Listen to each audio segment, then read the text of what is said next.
اعوذ باللہ من الشیطان الرجیم بسم اللہ الرحمن الرحیم لو خرجوا فیکم ما زادوکم إلا خبالا ولأوضعوا خلالكم يبغونكم الفتنة وفيكم سماعون لهم واللہ علیم بالظالمین۔ اور اگر وہ تم میں سے نکلتے تو سوائے فساد کے اور کچھ نہ بڑھاتے، اور تم میں فساد ڈلوانے کی غرض سے دوڑے دوڑے پھرتے، اور تم میں ان کے جاسوس بھی ہیں، اور اللہ ظالموں کو خوب جانتا ہے۔ صدق اللہ العظیم و صدق رسولہ النبی الکریم۔ آیت 47 سورہ توبہ۔ اسی آیت سے ہم اپنے آج کے درس قرآن کا آغاز کریں گے اس دعا کے ساتھ کہ اے اللہ ہمارے سینوں کو قرآن کریم کے لیے کھول دے، ہمارے علم میں اضافہ فرما، ہمارے فہم میں اور ہماری عقلوں میں برکت عطا فرما۔ ایک مرتبہ ہمارے دلوں کو دینداری کی جانب راغب کر دینے کے بعد دوبارہ کجی اور گمراہی کی جانب مت موڑنا، ہمیں دین اسلام پر زندہ رکھنا اور ایمان کی بہترین حالت میں ہمیں واپس بلانا۔ آمین ثم آمین۔ اللہم صلی علی سیدنا محمد معدن الجود والکرم منبع العلم والعلم والحلم والحکم وبارک وسلم۔ اللہم انی اسألک علما نافعا ورزقا طیبا وعملا متقبلا۔ آمین ثم آمین۔ سورہ توبہ ہم پڑھ رہے ہیں اور غزوہ تبوک کا موقع ہے، مسلمانوں کو کوچ کر جانے کا حکم آ گیا، اعلان کر دیا گیا، اور ایسے میں منافقین جو ہیں وہ ساتھ چلنے کو تیار نہیں ہیں، کیونکہ مسافت بھی لمبی ہے، دشمن بھی بڑا طاقتور ہے۔ تو ایسے میں جن کے دلوں میں نفاق کا روگ تھا وہ کسی نہ کسی طرح اس وقت اپنی جانوں کو اور اپنے پکے ہوئے کھجوروں کے باغات کو بچانے کی فکر میں تھے، اور یہی تمام باتیں جو ہیں ہم پچھلی آیات میں بھی پڑھ چکے ہیں، اور یہاں اس آیت میں میرا رب نے ایک بڑی خاص بات ہمیں سمجھائی ہے۔ وہ نقطہ جو ہے نا ہمیں سمجھ جانا چاہیے کہ جب اللہ کے دین کی خدمت کے کام کا وقت آتا ہے، جب اللہ کے دین کو ہماری ضرورت ہوتی ہے، تو اس وقت وہی لوگ چن لیے جاتے ہیں، وہی لوگ قبول کر لیے جاتے ہیں جن پر میرے رب کی بڑی خاص نگاہ کرم ہوتی ہے۔ جو نفاق والے دل ہیں وہ بڑے عرصہ تک مسلمانوں کے اندر گھسے رہتے ہیں اور اپنے نفاق کا، اپنے دلوں کا روگ مسلمانوں سے چھپا کر ان کی صفوں میں موجود رہتے ہیں، لیکن جب کوئی ایسا وقت آتا ہے تو پھر میرا رب ان کی چھانٹی کرتا ہے اور ان کو باہر نکال دیتا ہے، اور ان کا جو نفاق ہے وہ ظاہر کر دیا جاتا ہے۔ اور ایسے موقع ہر زمانے میں آتے رہے ہیں، ہمیشہ ہر دور میں جہاں جہاں دین کی خدمت کے لیے خالص لوگ اکٹھے ہوتے ہیں، وہاں کچھ منافق، کچھ دشمن کے ایجنٹ بھی آ کر ان کی صفوں میں گھس جاتے ہیں، اور ان کا کیا رویہ ہوتا ہے، ان کی کیا پہچان ہوتی ہے۔ قرآن کریم کو ہم جب پڑھتے ہیں تو یہ پہچان ہمیں واضح سے واضح ہوتی چلی جاتی ہے۔ اور یہاں پر اللہ تعالیٰ کیا فرما رہے ہیں اس آیت میں کہ اگر وہ لوگ تمہارے ساتھ اس لشکر میں نکل جاتے تو نکلنے کے باوجود بھی وہ تمہارے اندر داخل ہو کے تمہیں نقصان ہی پہنچانے کی کوشش کرتے رہتے. تو اس لیے اللہ تعالیٰ نے یہی بہتر جانا کہ ان کو شامل ہونے کی توفیق ہی نہ ملے. تو یہ جو نیکی کا کام ہے نا، اس کے کرنے کی بھی توفیق اللہ کی جانب سے ملتی ہے، اور اللہ یہ توفیق کن لوگوں کو دیتا ہے؟ جن کی نیتیں صاف ہوتی ہیں، جن کی نیتوں میں وبال اور جن کی نیتوں میں کوڑ ہوتا ہے، ان کو یہ توفیق ملتی ہی نہیں ہے، ان کو نہیں ملتی یہ توفیق خالص نیت والے کو ملتی ہے. اس لیے نیتوں پر بڑا زور دیا گیا ہے. جب بھی ہم کوئی بھی نیکی کا کام کریں، ہم اپنی نیت پر کڑا پہرا دیں، کڑا پہرا. اگر ہماری نیت میں فطور ہے، ہم ہر شخص سے وہ فطور چھپا سکتے ہیں، لیکن اللہ سے نہیں چھپ سکتا. اللہ جان لیتا ہے، اور اسی نیت کے وبال میں پھر ہم ایسے پھنستے ہیں کہ پھنستے چلے جاتے ہیں. اس لیے ہم سب کو بار بار قرآن پڑھنے کے دوران اپنی نیتوں پر چیک ضرور رکھنا ہے کہ اگر ہم نیکی کا کام، یا قرآن پڑھنا بھی تو ایک نیکی کا کام ہے نا. تو جب ہم نیکی کا کام کر رہے ہیں تو اپنی نیتوں پر چیک ضرور رکھیں کہ یہ نیکی کا کام کیوں کر رہے ہیں، قرآن کس لیے سیکھ رہے ہیں؟ اللہ کے قرب کو پانے کے لیے، اپنے باطن کی اصلاح کے لیے، نہ کہ اپنا چرچا کرنے کے لیے یا کوئی منصب اور عہدہ حاصل کرنے کے لیے یا کسی ایڈورٹائزمنٹ کے لیے، کسی مشہوری کے لیے. نو، نیور. کچھ بھی نہیں ملے گا. دنیا مل جائے گی لیکن رب نہیں ملتا. رب اسی کو ملتا ہے جس کی نیت میں اخلاص موجود ہوتا ہے. اس لیے ہمیں اپنی نیتوں کو بے حد خالص رکھنا ہے.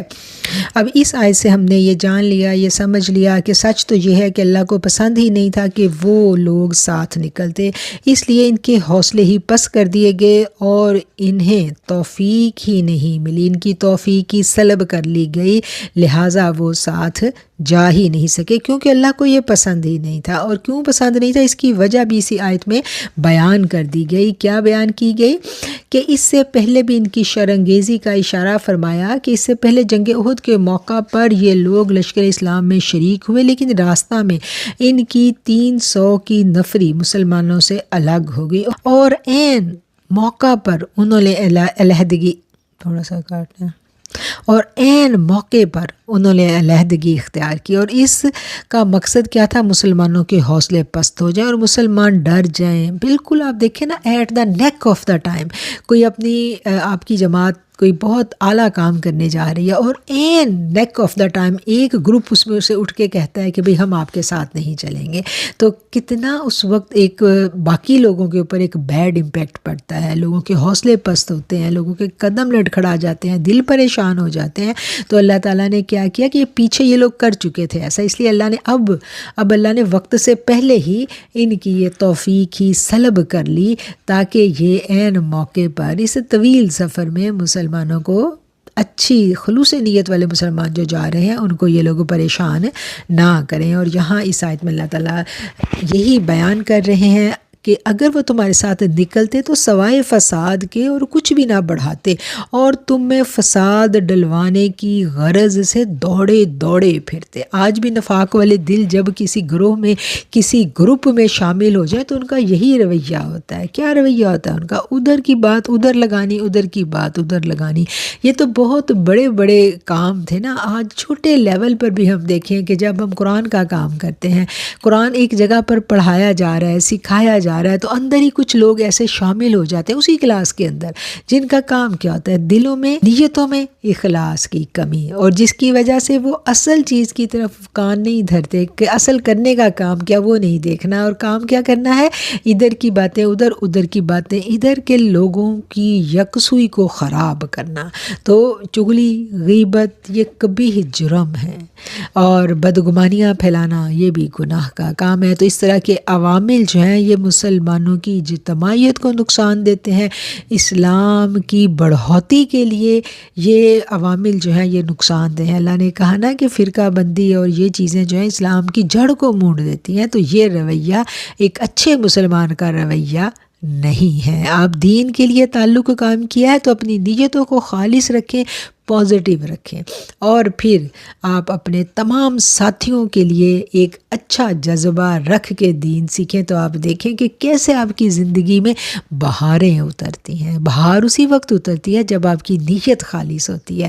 اگر آپ بہت ساری اپنے ذہن میں ابہام اور بدگمانیاں لے کر جتنا بھی بھلائی کا کام کرنے لگ جائیں، وہ آپ کو فائدہ نہیں دے گا۔ اگر دامن میں بہت گرد، دھول، مٹی، گندگی اٹی پڑی اور اسی دامن میں آپ خوشبودار پھول ڈالیں گے تو وہ خوشبودار پھول جو ہے نا وہ بھی میلے ہو جائیں گے۔ اس لیے اپنے دامنوں کو، اپنے دل کے دامن کو صاف کرنا، دھونا بڑا ضروری ہے، اور اس عمل کی طرف ہمیں ہر وقت متوجہ رہنا چاہیے۔ لَقَدِ ابْتَغَوُا الْفِتْنَةَ مِن قَبْلُ وَقَلَّبُوا لَكَ الْأُمُورَ حَتَّى جَاءَ الْحَقُّ وَظَهَرَ أَمْرُ اللَّهِ وَهُمْ كَارِهُونَ۔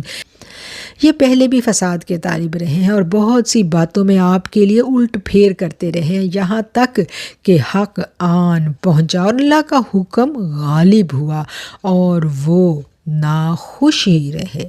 اور یہ بات جو ہے اس کو بھی ہم بہت اچھی طرح سمجھ چکے ہیں کہ جن کی نیتیں صاف نہیں ہوتی ان کا پھر انجام بھی برا ہوتا ہے۔ جب اللہ کا فیصلہ آ جاتا ہے، جب اللہ کا حکم آ جاتا ہے، تو پھر اللہ کے دین کی روشنی ہر طرف چمکتی دمکتی پھیل جاتی ہے۔ اللہ کے نور کو کوئی منہ کی پھونکوں سے کبھی بھی بجھا نہیں سکا۔ ہر بندے کی نیت کا وبال اس کے اپنے اوپر پڑتا ہے۔ وَمِنْهُمْ مَنْ يَقُولُ ائْذَن لِّي وَلَا تَفْتِنِّي أَلَا فِي الْفِتْنَةِ سَقَطُوا وَإِنَّ جَهَنَّمَ لَمُحِيطَةٌ بِالْكَافِرِينَ۔ اور ان میں سے بعض کہتے ہیں کہ مجھے تو اجازت ہی دے دیجئے اور فتنہ میں مت ڈالیے، خبردار وہ فتنہ میں پڑ چکے ہیں اور بے شک دوزخ کفار پر احاطہ کرنے والی ہے۔ استغفر اللہ۔ یعنی وہ جو دلوں کے نفاق والے لوگ ہیں نا، وہ ظاہری طور پر اپنے آپ کو مطمئن کرنے کے لیے آقا علیہ الصلوۃ والسلام کی خدمت میں آ کے اپنی چرب زبانی کے ذریعے اچھا بننے کی کوشش کرتے تھے اور طرح طرح کے ہیلے بہانے کیا کرتے تھے۔ اس آیت کی تفسیر میں مفسرین نے لکھا ہے کہ یہ بات کہنے والا جد بن قیس ایک منافق آدمی تھا۔ یہ بات یہاں آئی ہے نا کہ ان میں سے بعض لوگ یہ کہتے ہیں یقول ائذن لی ولا تفتنی، یہ لوگ کہتے ہیں کہ پلیز ہمیں اجازت دے دیجیے اور ہمیں فتنہ میں مت ڈالیے۔ تو یہ بات مفسرین نے کہا کہ کہنے والا جد بن قیس تھا جو ایک منافق آدمی تھا۔ اس نے آ کر عرض کی کہ یا رسول اللہ صلی اللہ علیہ وسلم، میں نے سنا ہے کہ روم کی عورتیں حسن و جمال میں بہت مشہور ہیں اور عورتوں کے بارے میں بہت کمزور واقع ہوا ہوں۔ ایسا نہ ہو کہ انہیں دیکھ کر میری نیت فاسد ہو جائے اور میں فتنہ کا شکار ہو جاؤں، اس لیے بہتر یہی ہے کہ مجھے یہیں پر چھوڑ دیا جائے۔ یہ ہے جی تفسیر قرطبی کا اقتباس جو میں نے آپ کو پڑھ کر سنایا۔ اب دیکھیں کیسی دلیل پیش کر رہا ہے اپنے دل کے نفاق پر۔ تو اس کی یہ جو دلیل ہے نا اس کو پھر اللہ تعالیٰ یہاں کھول رہے ہیں کہ یہ جو آ کے آپ کو اس طرح کی باتیں کہتے ہیں نا، تو ان کو کہہ دیجئے خبردار فتنے میں تو تم گر چکے ہو۔ کون سے فتنے میں گرے ہو؟ خود فریبی۔ خود فریبی سے بڑا فتنہ اور کیا ہے کہ آپ کو وہ سب بہت خوشنما کر کے دکھایا جانے لگے جو اللہ اور اس کے رسول صلی اللہ علیہ وآلہ وسلم کے احکامات کے عین مطابق نہیں ہے۔ اور یہی فتنہ جو ہے نا، جب ہمارے مکاشفات کھلتے ہیں، ہمیں چیزیں نظر آنا شروع ہو جاتی ہیں، خواتین عبادت کرتی ہیں، ذکر اذکار کرتی ہیں، تو اللہ کا کرم شروع ہو جاتا ہے ان پہ اور ان کو بہت ساری چیزیں دکھائی دینے لگتی ہیں۔ اچھا، اب جب وہ دکھائی دینے لگی ہیں تو وہ سمجھتی ہیں کہ ہمیں منزل مل گئی، ہاں، اور جو منزل ہے وہ منزل وہ نہیں ہے۔ مکاشفات کبھی بھی منزل نہیں ہوتے، اور مکاشفات جب کھل جائیں تو آپ زیادہ خوف میں چلے جانا چاہیے آپ کو، کیونکہ اس میں شیطان جو ہے نا وہ اپنی انٹری ڈال دیتا ہے۔ اور ہمارے پاس حق اور سچ دلیل صرف اور صرف اللہ کی کتاب ہے۔ اللہ کی کتاب میں ایک ایک بات واضح لکھی گئی۔ ایک شخص جس نے پورا قرآن بھی ترجمے اور تفسیر سے نہیں پڑھا، اس کے مکاشفات کو آپ کیا فالو کرنے بیٹھو گے؟ جو اللہ کے احکامات کا علم ہی نہیں رکھتا، تو اس کو آپ کیا فالو کرو گے بتاؤ؟ وہ کیسے پہچان کرے گا؟ یہ جو قرآن کا علم ہے نا، یہی تو روشنی کا چراغ ہے جو ہمیں حق و باطل کی تمیز سکھاتا ہے۔ آپ نے قرآن پڑھا ہے، آپ شکر کریں اللہ کا کہ آپ قرآن کے اسٹوڈنٹ ہیں، اور قرآن کے اسٹوڈنٹ ہوتے ہوئے آپ کسی ایسے شخص کو فالو کریں جس کے پاس یہ روشنی نہیں ہے۔ تو پھر میں آپ کو کیا کہوں بتاؤ؟ جو کچھ آپ کے پاس ہے وہ اس کے پاس نہیں ہے۔ علم والے کو بڑی اللہ نے فضیلت دی ہے، علم والا بڑے درجے بلند ہے اس کے علم والے کے، اپنے درجے کو پہچانیے۔ آپ قرآن کے اسٹوڈنٹ ہوتے ہوئے کسی ایسی جگہ پر اگر جا کے جھکتے ہیں جہاں قرآن کے منافی تعلیمات دی جا رہی ہیں، جہاں پر مکاشفات کو ہی حرف آخر بتایا جا رہا ہے، جہاں وظائف اور چلا کشی ہی علم کی معراج ہے، تو پھر اس قرآن جو آپ نے پڑھا، یہ پھر آپ نے پڑھا نہیں ہے، پھر نہیں آپ نے پڑھا، پھر اس کو دوبارہ سے پڑھنے کی ضرورت ہے آپ کو۔ تو یہ باتیں آپ سوچا کریں، غور کیا کریں، اپنے درجے اور اپنے مرتبے کو پہچانیں۔ آپ کا بہت بلند مرتبہ ہے کہ آپ کے پاس قرآن کی روشنی ہے، یہ ایسی روشنی ہے، ایسا فرقان ہے، یہ حق و باطل کی تمیز، سچ غلط سب جدا جدا کر دیتا ہے، سب جدا جدا ہو جاتا ہے۔ آپ نے یہاں پر سب پڑھ رہے ہیں، آپ سب کچھ آپ کو پتہ چل رہا ہے، تو پھر کبھی بھی کسی ایسی جگہ رک کر اپنا نہ وقت ضائع کریں، نہ ہی اپنے ایمان کا سودا کریں، اپنے مرتبے اور مقام کو پہچانیں۔ آپ رسول اللہ صلی اللہ علیہ وآلہ وسلم کے امتی ہیں، آپ قرآن کے اسٹوڈنٹ ہیں، الحمدللہ، بس یہی کافی ہے آپ کے لیے۔ ان تصبک حسنۃ تسؤہم وان تصبک مصیبۃ یقولوا قد اخذنا امرنا من قبل ویتلوہ ہم فرحون۔ اور اگر پہنچے آپ کو کوئی بھلائی تو ان کو بری لگتی ہے، اور اگر آپ کو کوئی مصیبت پہنچے تو کہیں گے ہم نے تو درست کر لیا اپنا کام پہلے ہی، اور لوٹتے ہیں خوشیاں مناتے ہوئے۔ یہ منافقین کی عادت، جو بری عادت ہے، اس کا ذکر ہم پہلے بھی پڑھ چکے ہیں، اور یہاں بھی ان کی یہ خصلت بد جو ہے وہ واضح طور پر بیان کر دی گئی کہ جب مومنوں کو کوئی تکلیف پہنچتی ہے تو بڑے خوش ہوتے ہیں، کہتے ہیں شکر ہے ہم ان کے ساتھ نہیں تھے، دیکھا یہ ان کے ساتھ ایسا ہوا، ہم تو بچ گئے، ہم تو بڑے اچھے ہیں نا، ہم بچ گئے ہیں، ہمارے اوپر بڑا کرم ہے اللہ کا، ہم بچا لیے گئے، یہ پھنسے ہیں تو یہ اپنے بد اعمال کی وجہ سے پھنسے ہیں۔ تو اعمال کے بد ہونے کا، اعمال کے مقبول ہونے کا تعلق یہ نہیں ہے کہ کسی پر مصیبتیں نہیں آتی۔ اللہ کے نیک بندے بھی بڑا آزمائے گئے، بہت آزمائے گئے، اللہ کے نبیوں پر مصیبتیں آئیں، اللہ کے ولیوں پر مصیبتیں آئیں، تو کسی کا مصیبت میں مبتلا ہو جانا اس بات کی قطعاً دلیل نہیں ہے۔ یہ بھی ہم نے سمجھنا ہے، یہ بات بھی ہم نے سیکھ لینی ہے۔ روشنی ساری کی ساری قرآن سے ملے گی، ساری زندگی ہماری جو ہے نا سنور جائے گی اگر ہم قرآن کو سمجھ لیں۔ قُل لَن يُصِيبَنَا إِلَّا مَا كَتَبَ اللَّهُ لَنَا هُوَ مَوْلَانَا وَعَلَى اللَّهِ فَلْيَتَوَكَّلِ الْمُؤْمِنُونَ۔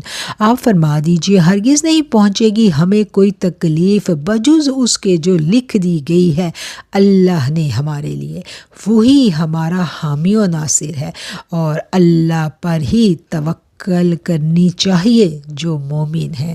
وَعَلَى اللَّهِ فَلْيَتَوَكَّلِ الْمُؤْمِنُونَ، اور مومن تو صرف اللہ پر ہی توکل کرنے والے ہوتے ہیں۔ اللہ پر توکل کون کرتا ہے؟ بھروسہ کون کرتا ہے؟ جس کے دل میں ایمان ہوتا ہے۔ اور جب بھی کوئی مصیبت آتی ہے مومن پر تو مومن کیا پڑھتا ہے؟ یہ جو ہم نے اِنَّ اللَّهِ وَإِنَّا إِلَيْهِ رَاجِعُونَ والی آیت ہے نا، یہ ہم نے صرف مردوں پر پڑھنے کے لیے رکھ چھوڑیے. ایسا نہیں ہے. جب بھی کوئی مصیبت آئے تو کیا کہنا ہے کہ سب اللہ ہی کے لیے اور اسی کی طرف لوٹ کر جانا ہے. انا للہ و انا الیہ راجعون. جو بھی مصیبت آئی ہے اللہ کی طرف سے آئی ہے. مصیبت آئے تو رجوع اللہ کی طرف کرنا ہے. مصیبت آئے تو اللہ کی طرف اور اپنی فرما برداری کو ہم نے بڑھا دینا ہے. اپنے عیبوں کو چیک کرنا ہے, اپنی غلطیاں کوتاہیاں دیکھنی ہے کہ کہاں میں سے غلطی ہوئی, یہ مصیبت میرے پہ آئی, کہاں میں خطا کھا گئی. اللہ سے معافی مانگیں, اپنی فرما برداری کو ہم بڑھا دیں اور اللہ تعالیٰ کرم کرنے والا ہے. اور ساتھ کے ساتھ ہم یہ بھی سوچیں کہ اگر مجھے سمجھ نہیں آ رہی کہ میری کس غلطی کی سزا یہ مل رہی ہے تو بس پھر اللہ کی مرضی, اللہ نے یہ لکھا ہوگا میرے لیے, شاید کوئی میرے گناہ سابقہ گناہ جو ہے وہ معاف ہونے ہیں اور شاید میرے درجات بلند ہونے ہیں. ٹھیک ہے نا. تو یہ سارے کے سارے معاملات جو ہے نا, یہ تھوڑا سا تفکر کریں تو سمجھ میں آنے لگتے ہیں. قل هل تربصون بنا إلا إحدى الحسنيين ونحن نتربص بكم أن يصيبكم الله بعذاب من عنده أو بأيدينا فتربصوا إنا معكم متربصون. فرما دیجئے کیا تم منتظر ہو ہمارے متعلق کہ ہم مارے جائیں؟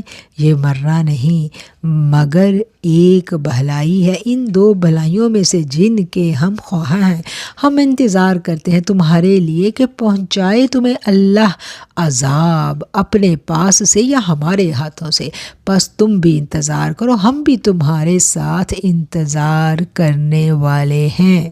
جب آقا علیہ الصلوۃ والسلام اپنے ساتھیوں کے ہمراہ تبوک کی جانب روانہ ہوئے تو منافقین غیر جانبدار رہ کر اس جنگ کے انجام کا انتظار کرنے لگے, اور وہ اسی کو اپنی دانشوری کا کمال تصور کیے ہوئے تھے کہ جب تک مسلمانوں کی کامیابی یا ناکامی کا فیصلہ نہیں ہو جاتا وہ اپنی قسمت ان کے ساتھ وابستہ کر دینے کو قرینِ عقل مندی نہیں سمجھتے تھے. اللہ تعالیٰ اپنے محبوب صلی اللہ علیہ وآلہ وسلم کو ارشاد فرما رہے ہیں کہ ان سے دریافت کیجئے کہ تم کس بات کا انتظار کر رہے ہو.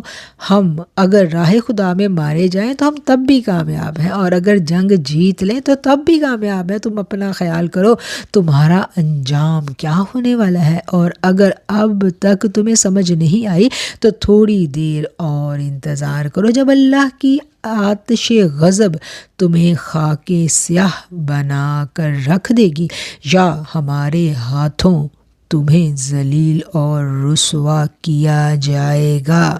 یہ تھا جی اقتباس جو میں نے آپ کو تفسیر سے پڑھ کر سنا دیا, اور یہ بات ہمیں سمجھ میں آ گئی کہ وہ جو منافق بظاہر اپنے آپ کو اسلام کا لبادہ اوڑے ہوئے بڑے سچے مسلمان بنا کر پیش کر رہے تھے, اللہ ان سے مخاطب ہے کہ تم جو تصور کر کے بیٹھے ہو نا کہ مسلمان اگر جیت گئے یا ہار گئے تو مسلمان کی ہار کبھی بھی ہار نہیں ہوتی. مسلمان اگر ہارتا ہے مر جاتا ہے تو وہ شہادت کا جام نوش کر کے حیات جاوداں حاصل کر لیتا ہے. اس کی تو موت بھی اس کی حقیقی جیت بن جاتی ہے. تو مسلمان کی تو ہار بھی ہار نہیں ہے. تو اس بات کا شعور انہیں نہیں ہے جو یہاں اللہ تعالیٰ ان کو بتا رہے ہیں. قُلْ أَنفِقُوا طَوْعًا أَوْ كَرْهًا لَّن يُتَقَبَّلَ مِنكُمْ إِنَّكُمْ كُنتُمْ قَوْمًا فَاسِقِينَ وَمَا مَنَعَهُمْ أَن تُقْبَلَ مِنْهُمْ نَفَقَاتُهُمْ إِلَّا أَنَّهُمْ كَفَرُوا بِاللَّهِ وَبِرَسُولِهِ وَلَا يَأْتُونَ الصَّلَاةَ إِلَّا وَهُمْ كُسَالَىٰ وَلَا يُنْفِقُونَ إِلَّا وَهُمْ كَارِهُونَ. کہہ دیجئے تم خوشی سے خرچ کرو یا ناخوشی سے, تم سے ہرگز قبول نہیں کیا جائے گا, بے شک تم نافرمان لوگ ہو. اور ان کے خرچ کرنے کے قبول ہونے سے کوئی چیز مانے نہیں ہے سوائے اس کے کہ انہوں نے اللہ اور اس کے رسول کے ساتھ کفر کیا اور نماز میں سست ہو کر آتے ہیں اور ناخوش ہو کر خرچ کرتے ہیں.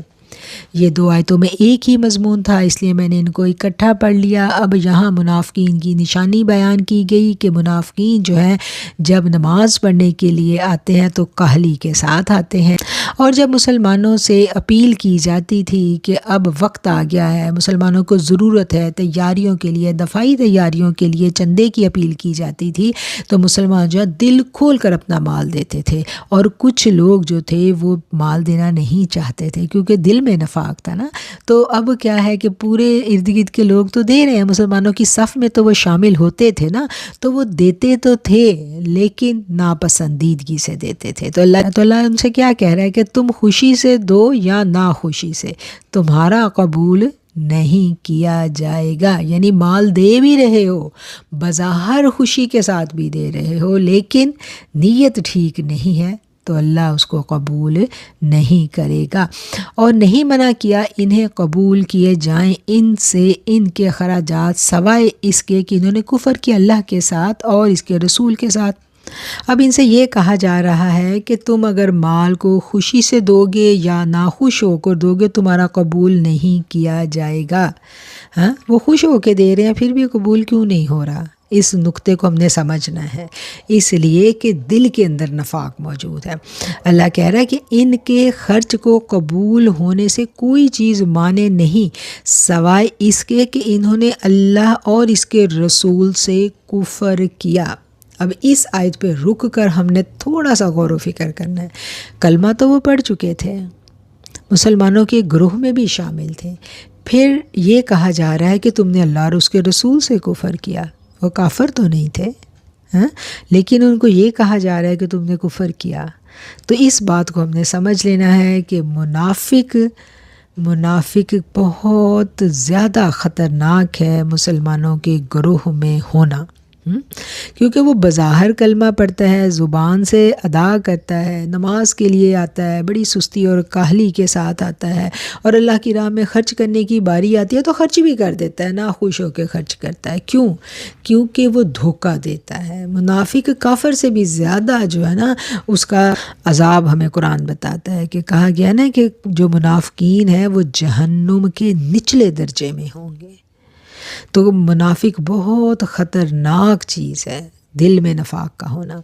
اس لیے کلمہ طیبہ پڑھ لینے کے بعد ہمیں کبھی بھی بے فکر نہیں ہونا۔ ایک مسلمان جو ہے کلمہ طیبہ پڑھ لینے کے بعد گناہ گار تو ہو سکتا ہے، خطا کار تو ہو سکتا ہے، منافق نہیں ہو سکتا۔ خطائیں ہم سے سرزد ہوتی ہیں، ہم اللہ سے معافی بھی مانگتے ہیں، کہتے ہیں نا ان نسینا، اللہ اگر ہم بھول جائیں او اخطأنا، یا ہم سے کوئی خطا ہو جائے، قرآن نے ہمیں مانگنا سکھایا کہ یوں مانگو، اپنی خطاؤں کو قبول کرو کہ ہاں ہو گئی خطا، اللہ جی اب معاف کر دیجئے۔ تو یہ مومن کا رویہ ہے، منافق کا یہ رویہ نہیں ہے۔ وہ ہر وقت اس کا ذہن سازشی ذہن ہے، وہ سازشیں کرتا رہتا ہے، سازشیں کرتا رہے، عمل میں جتنا مرضی بڑھ کے ہو۔ تو اللہ کہتا ہے جتنا بھی خرچ کر لو تمہارا قبول نہیں کیا جائے گا، کیونکہ تم نے کفر کیا ہے اللہ اور اس کے رسول کے ساتھ۔ اور یہ بات ہم نے سمجھ لینی ہے کہ اللہ نے ان کے لیے کیا لفظ استعمال کیا کہ تم نے کفر کیا ہے میرے اور میرے رسول کے ساتھ۔ تو کلمہ پڑھنے کے باوجود کفر کرنا کیا ہے؟ کیونکہ کلمہ پڑھنے کے بعد دو گروہ بن جاتے ہیں، ایک مسلمان اور ایک کافر، تیسرا کوئی گروہ نہیں ہے، ایک صف یا ادھر یا ادھر۔ جو تیسرا ہے وہ منافق ہے، اور منافق کے اوپر اللہ بہت غضبناک ہوتا ہے۔ فی الدرک الاسفل، ہمیشہ یاد رکھیں کہ وہ جہنم کے نچلے ترین درجوں میں ہوگا۔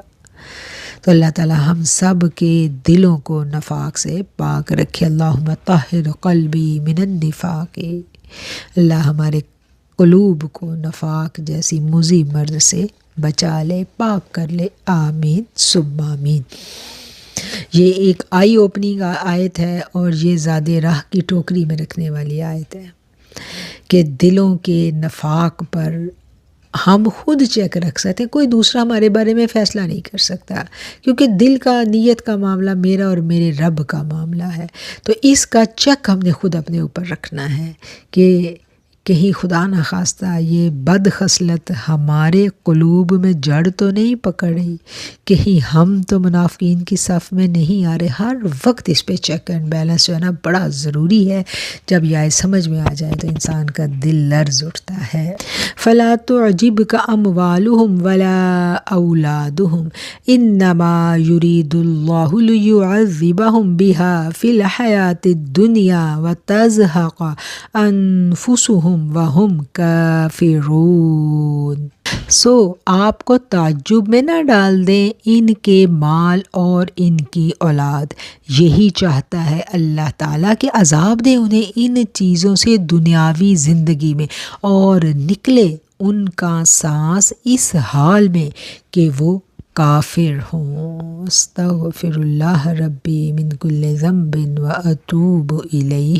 اللہ تعالیٰ کے دین کی مخالفت کے باوجود ان کے پاس دولت کی فراوانی تھی، اور دولت کی کثرت کی وجہ سے گھروں میں ان کے بڑی رونق اور چہل پہل رہتی تھی۔ ممکن تھا کہ کوئی سادہ لوگ ان کی ظاہری آن بان دیکھ کر یہ خیال کرے، یہ گمان کرے کہ یہ تو بڑے خوش نصیب ہیں، ان کو تو اللہ نے بڑا فضل اور بڑا کرم سے نوازا ہوا ہے۔ تو اللہ یہاں پر یہ غلط فہمی بھی مومنوں کی دور کر رہے ہیں کہ تعجب میں نہ ڈال دیں ان کو جو نعمتیں ملی ہوئی ہیں آپ کو، آپ ان نعمتوں کو دیکھ کر ہرگز تعجب نہ کریں۔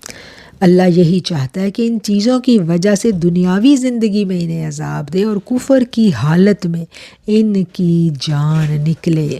وَيَحْلِفُونَ بِاللَّهِ إِنَّهُمْ لَمِنْكُمْ وَمَا هُمْ مِنْكُمْ وَلَكِنَّهُمْ قَوْمٌ يَفْرَقُونَ۔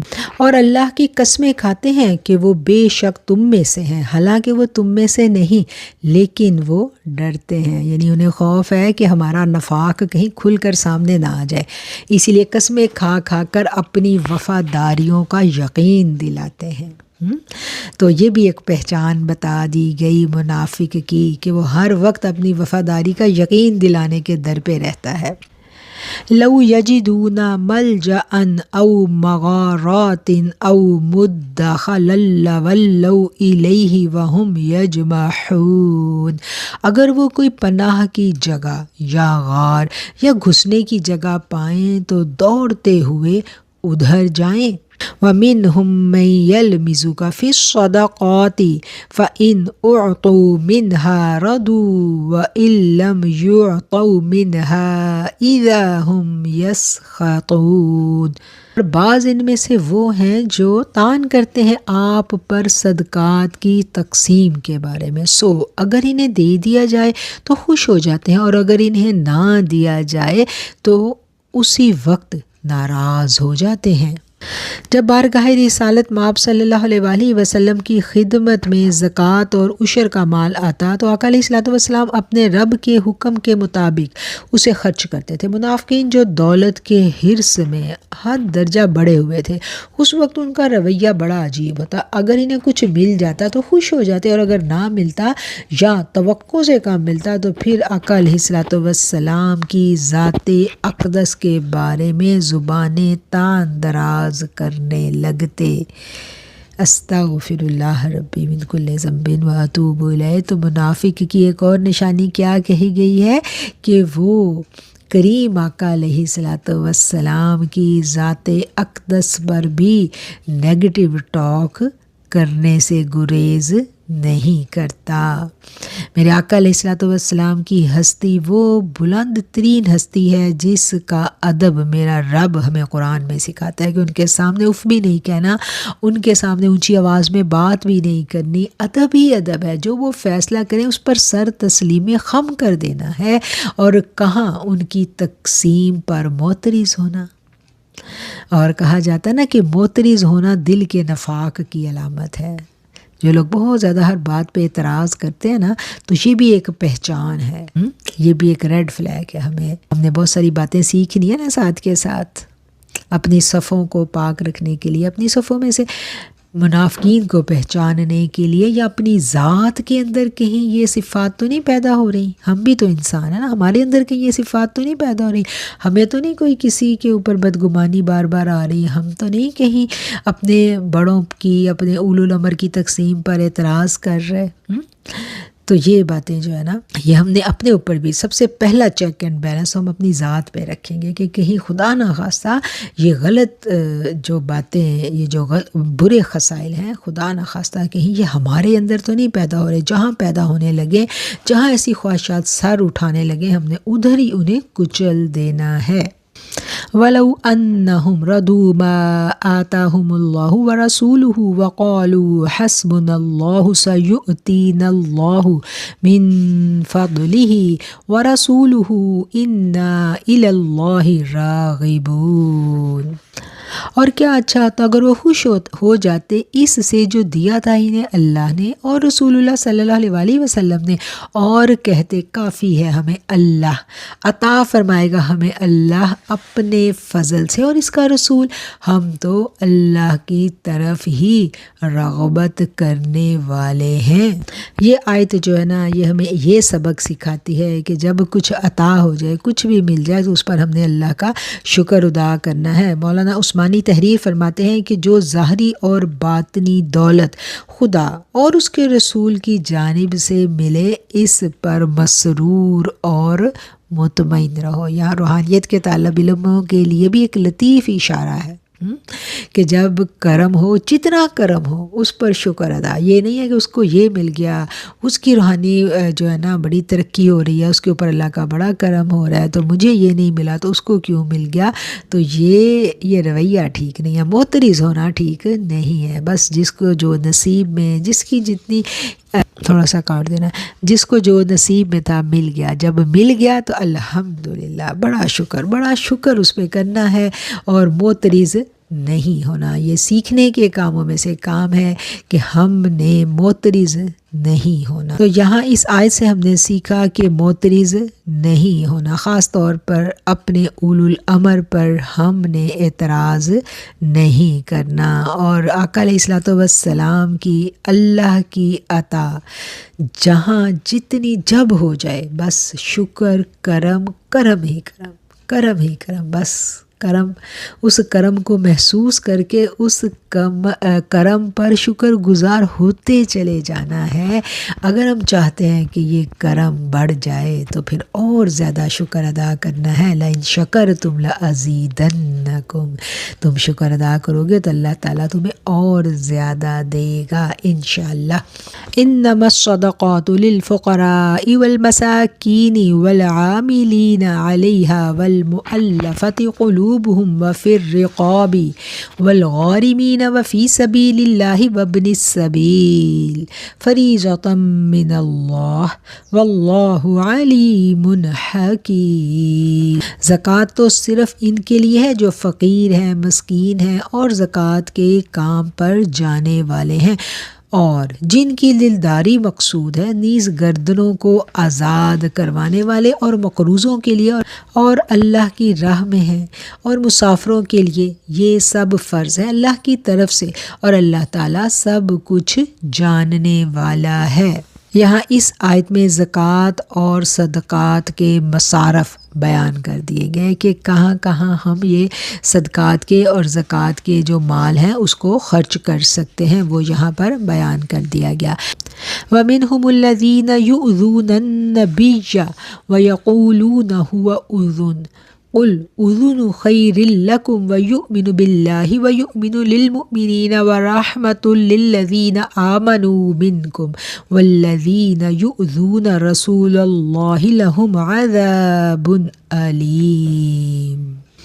اور ان میں سے کچھ ایسے لوگ ہیں جو اپنی بد زبانی سے اذیت دیتے ہیں رسول اکرم صلی اللہ علیہ وآلہ وسلم کو، اور کہتے ہیں نعوذ باللہ کہ یہ کانوں کے کچے ہیں۔ فرما دیجئے کہ وہ سنتے ہیں جس میں بھلا ہے تمہارا، یقین رکھتے ہیں وہ اللہ پر اور یقین کرتے ہیں مومنوں کی بات پر، اور وہ تو سراپائے رحمت ہے ان کے لیے جو ایمان لائے تم میں سے، اور جو لوگ دکھ پہنچاتے ہیں اللہ کے رسول کو ان کے لیے دردناک عذاب ہے۔ منافقین کی ایسی باتیں، ایسی افواہیں وہ پھیلایا کرتے تھے کہ جب وہ باتیں آقا علیہ السلام تک پہنچتی تو آپ کا دل آزردہ ہو جاتا۔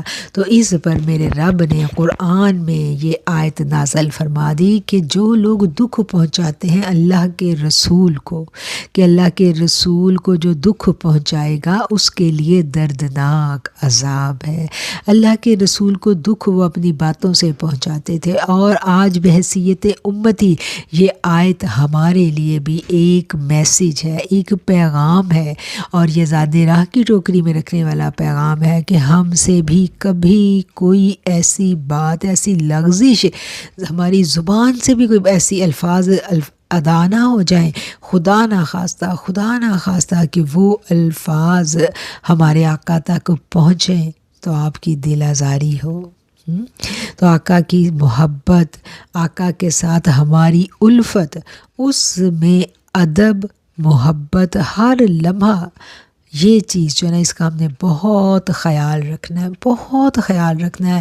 آقا کی ذات اقدس ہمارے لیے ایک ایسا زون ہے کہ جہاں ہم نے مؤدب رہنا ہے، وہاں کوئی بحث نہیں۔ آج بے ادبی کی حد ہے، لوگ بحث و مباحثہ اس طرح سے کرتے ہیں کہ وہ اپنی جیت اور اپنی لفاظی اور ان سب چیزوں میں آ کے ادب کو کہیں پیچھے چھوڑ جاتے ہیں۔ تو بہت زیادہ یہ آیت جو ہے یہ ہمارے لیے ایک ریڈ فلیگ ہے کہ کبھی بھی ایسا کوئی لفظ، ایسا کوئی عمل ہم سے سرزد نہ ہو جائے کہ ہم چشم تصور میں سوچیں کہ اگر میرے رسول اللہ کو پتہ چلا تو وہ آزردہ ہو جائیں گے۔ تو ہمیں بہت محتاط رہنا ہے۔ اگر ہم ان کی دین کی خدمت کا کام کر رہے ہیں تو اس میں بھی ہمیں بہت محتاط رہنا ہے۔ جتنا کرم اللہ کو اتنا ہی ہم نے شکر کرتے جانا ہے، جھکتے چلے جانا ہے، اور بس ایک ہی ہماری لگن، ایک ہی ہماری کوشش، ایک ہی ہماری خواہش ہونی چاہیے کہ جب میرے یہ اعمال میرے رسول اللہ صلی اللہ علیہ وسلم کے سامنے پیش ہوں تو میرے آقا خوش ہو جائیں، میرے آقا دکھے نہ ہم سے کوئی ایسی کوتاہی نہ ہو جائے کہ ہماری وجہ سے دین کی اجتماعیت کو نقصان پہنچے، ہماری وجہ سے کچھ ایسا ہو جائے کہ میرے آقا کا دل ازردہ ہو جائے۔ ہم اپنے دلوں کی پاکیزگی پر محنت کرتے چلے جائیں گے۔ یہ ہر آنے والا دن جو علم بڑھتا ہے نا ہمارے پاس تو یہ محنت ہمیں زیادہ کرنے کی ضرورت ہوتی ہے کہ کہیں وہ علم کا جو روشن چراغ ہے وہ کہیں عقل اچک نہ لے جائے۔ تو علم کے روشن چراغ کی روشنی حاصل کرنے کے لیے ہمیں اپنی عقل کو بھی عقل سلیم بنانے پر کوشاں رہنا ہے۔ یہ فکرہ میرا بڑا اہمیت کا حامل ہے، اس پر تفکر کیجئے، غور کیجئے، آپ کو بات سمجھ میں آ جائے گی انشاءاللہ۔ یحلفون باللہ لکم لیردوکم واللہ ورسولہ احق ان یردوہ ان کانوا مؤمنین۔ منافق اللہ کی قسمیں اٹھاتے ہیں تمہارے سامنے تاکہ تمہیں خوش کر دیں، حالانکہ اللہ اور اس کا رسول زیادہ مستحق ہیں کہ انہیں راضی کریں اگر وہ ایماندار ہیں۔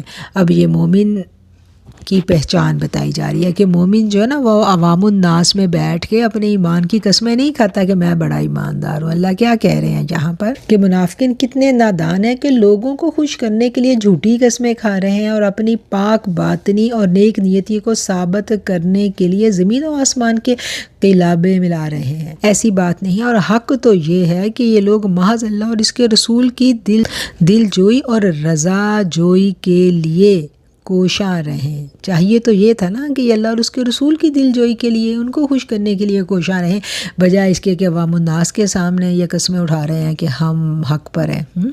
تو یہاں ان کی اس خصلت کو بیان کیا گیا ہے۔ یہ ہے جی آیت نمبر 62، اور یہاں پر الحمدللہ ہمارا ثلاثہ پارہ مکمل ہو جاتا ہے۔ أَلَمْ يَعْلَمُوا أَنَّهُ مَنْ يُحَادِدِ اللَّهَ وَرَسُولَهُ فَأَنَّ لَهُ نَارَ جَهَنَّمَ خَالِدًا فِيهَا ذَلِكَ الْخِزْيُ الْعَظِيمُ۔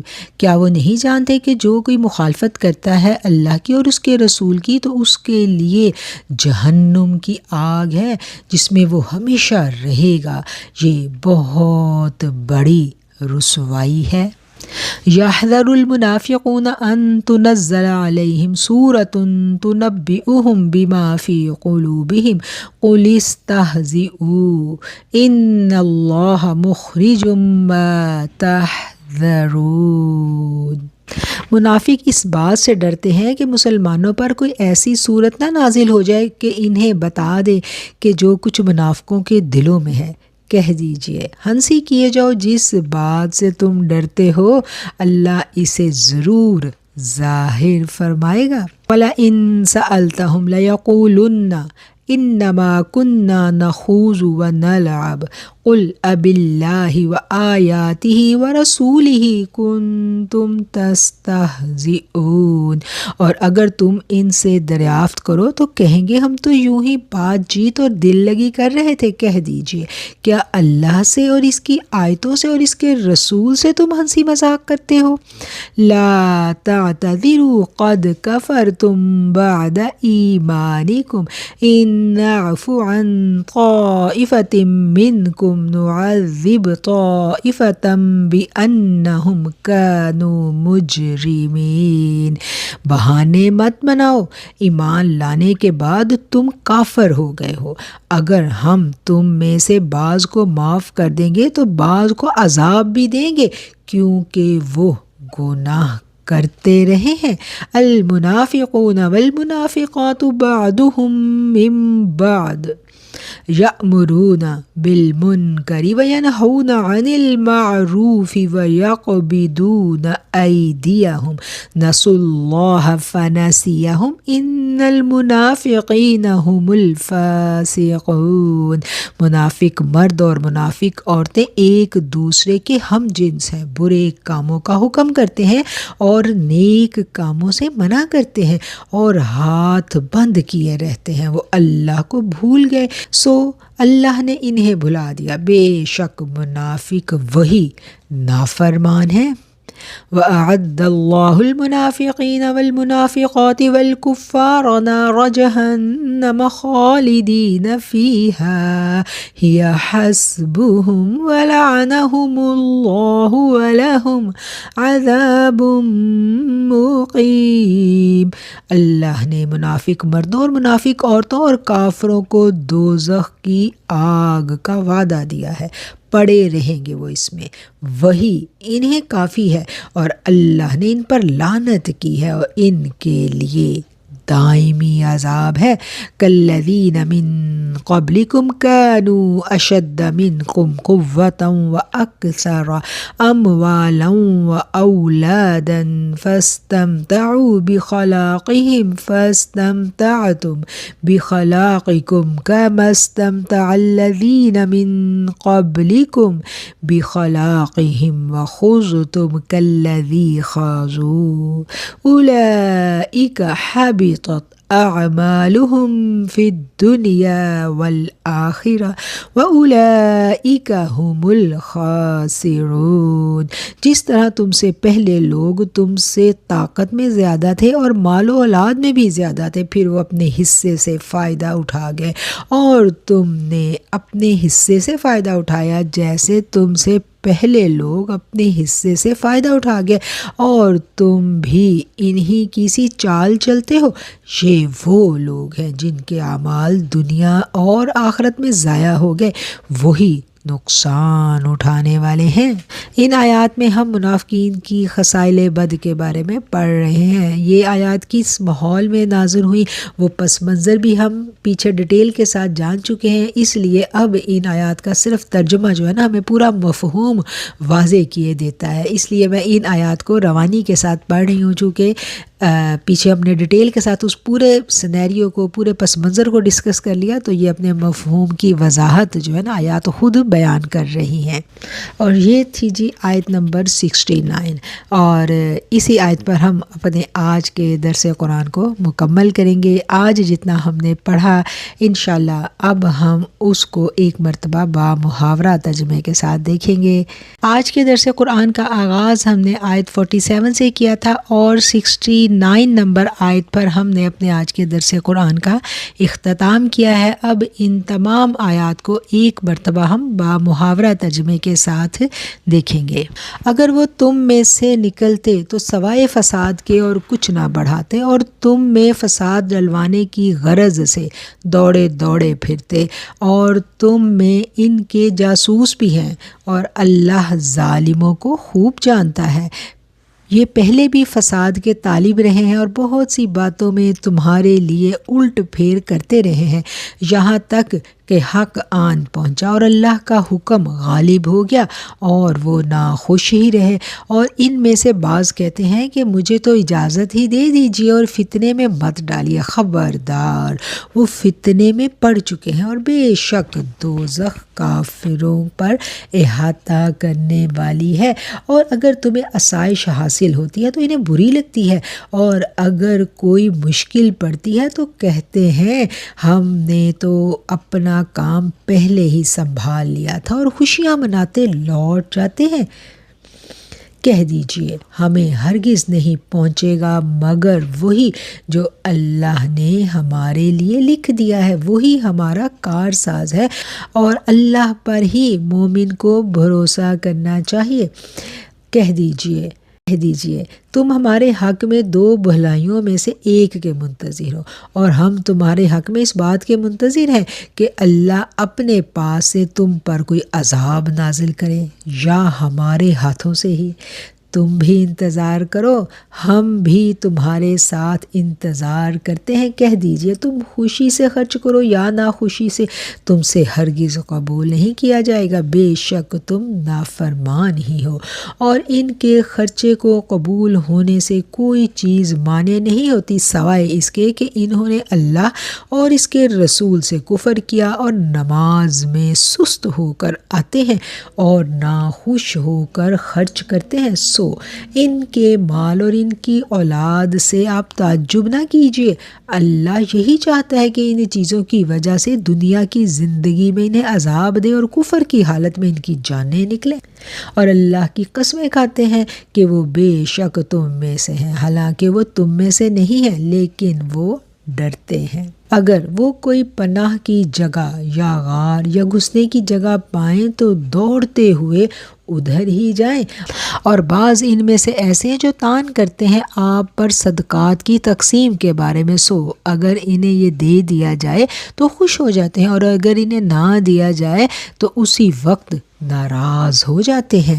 اور کیا ہی اچھا ہوتا اگر وہ اس پر راضی ہو جاتے جو انہیں اللہ اور اس کے رسول نے دیا ہے، اور کہتے ہیں ہمیں اللہ ہی کافی ہے، وہ ہمیں اپنے فضل سے دے گا اور اس کا رسول، ہم اللہ ہی کی طرف رغبت کرنے والے ہیں۔ زکوٰۃ مفلسوں، محتاجوں اور اس کا کام کرنے والوں کا حق ہے، اور جن کی دل جوئی کرنا مقصود ہے، اور غلاموں کی گردن چھڑوانے میں، اور قرض داروں کے قرض کو ادا کرنے میں، اور اللہ کی راہ میں، اور مسافر کو، یہ اللہ کی طرف سے مقرر کیا ہوا ہے، اور اللہ جاننے والا اور حکمت والا ہے۔ اور ان میں سے بعض لوگ ایسے ہیں جو اپنی بد زبانی کی وجہ سے پیغمبر کو ایذا دیتے ہیں اور یہ کہتے ہیں کہ یہ کانوں کا کچا ہے، فرمائیے وہ سنتے ہیں جس میں بھلا ہے تمہارا، اور وہ یقین رکھتے ہیں اللہ پر اور وہ یقین رکھتے ہیں مومنوں کی بات پر، اور وہ سراپا رحمت ہے ان کے لیے جو ایمان لاتے ہیں تم میں سے، اور جو لوگ دکھ پہنچاتے ہیں اللہ کے رسول کو ان کے لیے دردناک عذاب ہے۔ منافق لوگ قسمیں اٹھاتے ہیں اللہ کی تمہارے سامنے تاکہ تمہیں خوش کریں، حالانکہ اللہ اور اس کا رسول زیادہ مستحق ہیں کہ انہیں راضی کیا جائے اگر وہ لوگ ایمان والے ہیں۔ کیا وہ نہیں جانتے؟ جو شخص اللہ اور اس کے رسول کا مقابلہ کرتا ہے تو اس کے واسطے دوزخ کی آگ ہے جس میں وہ ہمیشہ رہے گا۔ منافق اس بات سے ڈرتے ہیں کہ مسلمانوں پر کوئی ایسی صورت نازل ہو کہ انہیں بتا دے جو کچھ منافقوں کے دل میں ہے۔ کہہ دیجئے ہنسی کیے جاؤ، جس بات سے تم ڈرتے ہو اللہ اس کو ضرور ظاہر کر دے گا، اور اگر تم ان سے دریافت کرو تو کہیں گے ہم تو یوں ہی بات چیت اور دل لگی کر رہے تھے۔ کہہ دیجئے کیا اللہ سے اور اس کی آیتوں سے اس کے رسول سے تم ہنسی مذاق کرتے ہو؟ بہانے مت بناؤ، ایمان لانے کے بعد تم کافر ہو گئے ہو۔ اگر ہم تم میں سے بعض کو معاف کر دیں گے تو بعض کو عذاب بھی دیں گے کیونکہ وہ گناہ کرتے رہے ہیں۔ منافق مرد اور منافق عورتیں ایک دوسرے کے ہم جنس ہیں، برے کاموں کا حکم کرتے ہیں اور نیک کاموں سے منع کرتے ہیں، اور ہاتھ بند کیے ہوئے رہتے ہیں اور اللہ کو بھول گئے۔ سو اللہ نے انہیں بھلا دیا، بے شک منافق وہی نافرمان ہے۔ اللہ نے منافق مردوں اور منافق عورتوں اور کافروں کو دوزخ کی آگ کا وعدہ دیا ہے، پڑے رہیں گے وہ اسی میں، وہی انہیں کافی ہے، اور اللہ نے ان پر لعنت کی اور ان کے لیے دائمی عذاب ہے۔ جس طرح تم سے پہلے لوگ تم سے طاقت میں زیادہ تھے اور مال و اولاد میں بھی زیادہ تھے، پھر وہ اپنے حصے سے فائدہ اٹھا گئے اور تم نے اپنے حصے کا فائدہ اٹھایا، جیسے تم سے پہلے لوگ اپنے حصے سے فائدہ اٹھا گئے اور تم بھی انہی کی سی چال چلتے ہو۔ یہ وہ لوگ ہیں جن کے اعمال دنیا اور آخرت کی زندگی میں ضائع ہو گئے، وہی نقصان اٹھانے والے ہیں۔